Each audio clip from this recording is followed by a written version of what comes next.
भीष्म पितामह को तो इच्छा मृत्यु का वरदान मिला हुआ था। उनके जब तीर लगा तो वो जमीन पर गिरने वाले थे, पर उन्होंने अपने को संभाला, अभी धरती पे नहीं गिरूंगा, क्योंकि उनको पता था मुझ में अभी जीव भाव बाकी है। उन्होंने अर्जुन को बुलाया और तीरों की शैया बनवाई, उस पर लेटे। उस पर लेटने के बाद अब उनका सिर तो नीचे लटक गया। अर्जुन से कहा, भाई उन्होंने बोला मुझे तकिया चाहिए, सब भागे तकिया लेने के लिए, सुंदर सुंदर तकिया लेके आए।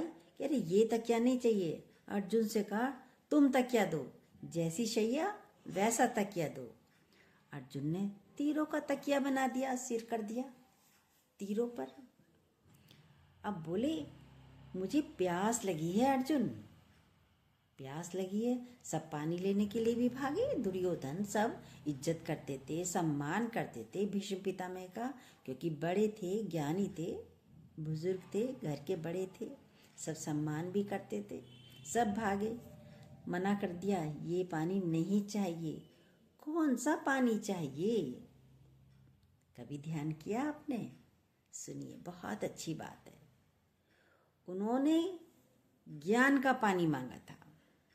अर्जुन ने तीर मारा, कह रहे मुझे अर्जुन से ही पानी चाहिए। क्यों पानी चाहिए?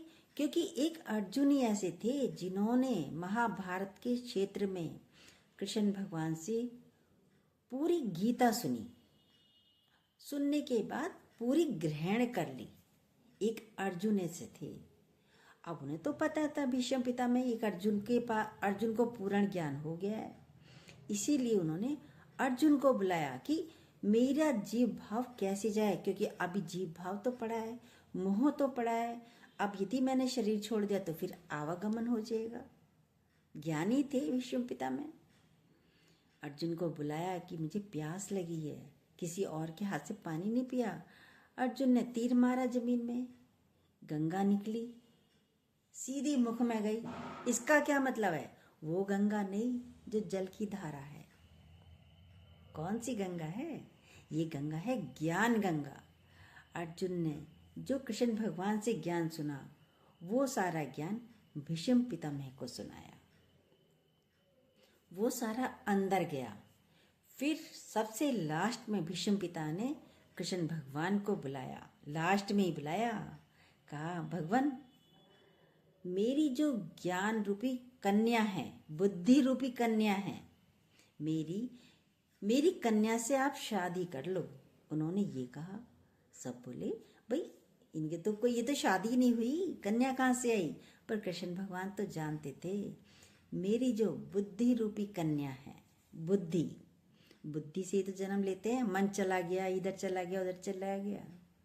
बुद्धि रूपी कन्या का विवाह अपने पुत्र ज्ञान से कर लो।